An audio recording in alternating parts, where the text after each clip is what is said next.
હવે ખોરાક માટે આપણે થોડા પ્રશ્નો થાય કે ખોરાક કેવો લેવો, ક્યારે લેવો, કેવો લેવો. ખોરાક એ આપણા ભારતીય સંસ્કૃતિમાં એક યજ્ઞ છે. અમેરિકનો લોકો એને દવા તરીકે લેવાનું કહે છે કે યોગ્ય સમયે લો, યોગ્ય પ્રમાણમાં લો, એ બધું એને મેડિસિન તરીકે લેવાનું કહે છે. અને આપણે એક યજ્ઞ છે.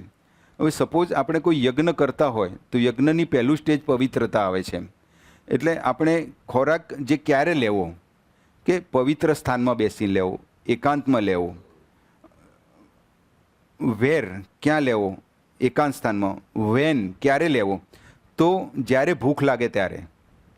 આપણે માણસ મોટા ભાગે જે ખોરાક લેવાની પ્રક્રિયા છે એ એના ટાઈમિંગ પ્રમાણે લેતા હોય છે. ભાઈ હવે મારો ઓફિસ જવાનો ટાઈમ થઈ ગયો એટલે ખોરાક લઈ લઉં એમ. આઈડિયલી તમને જ્યારે ભૂખ લાગે, આપણી બાયોલોજિકલ ક્લોક એ રીતે તમારે આપણે સેટ કરવી પડે કે એ ટાઈમે આપણે જમી લઈએ. ભૂખ લાગ્યા પહેલાં તમે જમશો એ પણ નુકસાન કરશે, ભૂખ લાગ્યા પછી નહીં જમો એ પણ નુકસાન કરશે. એટલે એનો યોગ્ય સમય છે કે તમને જ્યારે ભૂખ લાગે ત્યારે એમ. કેવી રીતે જમવું જોઈએ? આપણે જમતી વખતે એકાંતમાં, એકાગ્ર મને. મોટાભાગના લોકો ટીવી જોતાં જોતાં, વાતો કરતાં કરતાં, હસતા, પેપર વાંચતા, ટીવી જોતાં, કોઈ પણ અન્ય પ્રવૃત્તિ સાથે જોડાયેલા રહે છે. હવે અન્ય પ્રવૃત્તિ સાથે તમે જોડાયેલા રહો છો, એમાં પાચક રસો જે યોગ્ય રીતે ભળવા જોઈએ એ ભળતા નથી. અને બીજું જે ક્વોન્ટિટી તમારી છે કે તમે કેટલું ફૂડ લઈ રહ્યા છો એ તમે જે સેન્સર મગજમાં પહોંચવા જોઈએ એ નથી પહોંચતા. એટલે આજના યુગનો મોટો જે ઓબેસિટી રોગ છે કે વજન વધી ગયા છે લોકો, એનું મેઇન કારણ આ પણ હોઈ શકે એમ કે તમે બેધ્યાનપણે જમો છો. હાઉ મચ, કેટલું જમવું જોઈએ? દરેક માણસે પોતાની હોજરીના કાલ્પનિક 3 ભાગ કરવા જોઈએ. એક ભાગ સોલિડ એટલે ઘન પદાર્થ, 30% લિક્વિડ અને 30% ખાલી છોડી દેવો. 33, 33, 33. એટલે એનાથી શું થશે તમારું કે જે ઇન્ડિવિજ્યુઅલ તમારી બોડીની રિક્વાયરમેન્ટ છે એ જ પ્રમાણે તમે અંદર એ લેશો. એટલે જે મેટાબોલિક ડિસીઝ છે બધા, કે પાચનતંત્ર જે ખોરાક વધુ લેવાથી થતા રોગો છે, ડાયાબિટીસ છે, એ બધી થવાની શક્યતાઓ ઓછી થઈ જશે. શું જમવું અને શું ન જમવું? એટલે શું ન જમવું એનું લિસ્ટ બહુ મોટું થઈ ગયું છે.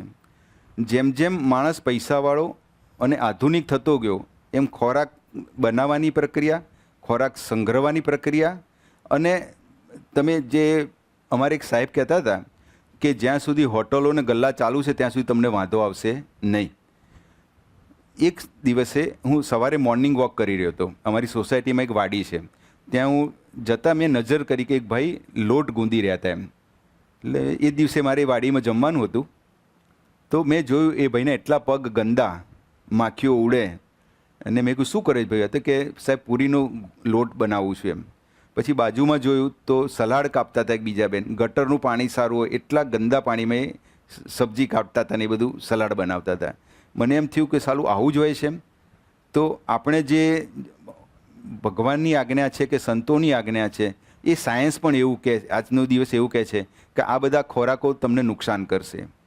જે વસ્તુમાં કેમિકલ, તમે જુઓ દરેક વસ્તુમાં કેમિકલ થઈ ગયા હવે.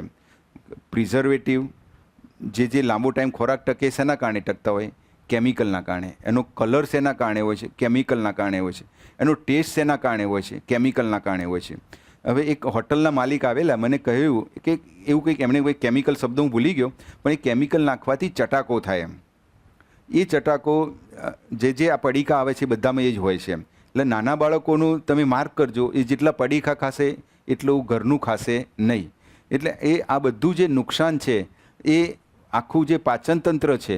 હવે અત્યારે એક નવું સાયન્સ એવું કહે છે કે જે પણ આ જંક ફૂડ છે કે આ બહારના ફૂડ છે એ બધા નુકસાન કરે છે. વચ્ચે એક હોસ્પિટલનો વિડીયો હતો કે મેગીના કારણે જે આંતરડામાં જામી ગઈ આંતરડામાં આખો મળ જેવો જામી ગયો અને પેટ ખોલીને એને મેગી કાઢવી પડી. હવે આટલી હદ સુધી આ થાય છે. તો આપણે જે સંતોને ખાસ વિનંતી, નમ્ર વિનંતી કે આપણી પાસે બાળકો ખૂબ આવે છે, તો બાળકોની એક ખરાબ હેબિટ હોય આજના તારીખમાં તો પડીકા છે. કે બહારના રેડીમેડ પડીકા જે પણ જુદી જુદી વેફર્સ કે ગાંઠિયા કે જે પણ મળતું હોય એ બધું ખાય છે. એના કારણે નાની ઉંમરે તમે ક્યારે સાંભળ્યું હતું 22 વર્ષે એટેક આવે? આપણે ક્યારેય સાંભળ્યું હતું કે 22 વર્ષે હૃદય રોગનું માણસને બીપી ઘટી જાય, બેભાન થઈ જાય? ના, નહોતું સાંભળ્યું. ગયા લગભગ 6 મહિના પહેલાં ઊંઝાનો 22 વર્ષનો છોકરાને એટેક આવ્યો અને ડેથ થયું. મેં કહ્યું આટલી નાની ઉંમરે? હા સાહેબ કે થયું એમ. તમે પહેલાંનું વિચારો, આજથી 20-25 વર્ષ પહેલાં કોઈ માણસની હેલ્થ એટલી ખરાબ નથી, કારણ કે આપણી લાઈફસ્ટાઈલ સાદી હતી, આપણું જીવન સાદું હતું, વિચારો સાદા હતા, ખોરાક સાદા હતા. એ બધામાં આપણે થોડા દૂર થઈ રહ્યા છીએ. આપણે પહેલું ખોરાક માટે જોયું. બીજું છે પ્લેન્ટી ઓફ ફ્લુઇડ. ફ્લુઇડ એટલે પ્રવાહી વધારે લેવા. પ્રવાહી આપણે વધારે લેવાની ટેવ પાડવાની. એનાથી શું ફાયદો થાય કે પાચક રસો યોગ્ય રીતે ભળે, કબજિયાત જેવા રોગો ન થાય, પથરી જેવા રોગો ન થાય. અને એક ટેવ પાડવી જોઈએ કે સવારે ઉઠીને 1-2 ગ્લાસ પાણી પીવા જોઈએ, બપોરે જમ્યા પછી છાશ લેવી જોઈએ, સાંજે ફ્રૂટ જ્યુસ અથવા કોઈ પણ નારિયેળ પાણી કે લીંબુ પાણી કે જે અનુકૂળ હોય, અને રાત્રે જમ્યા પછી દૂધ. અને આટલું કરવાથી શું થાય કે 3 થી 4 લીટર આપણે ડેલી પ્રવાહી લેવું જોઈએ. એનાથી ઘણા રોગોમાંથી આપણે બચી શકીએ છીએ.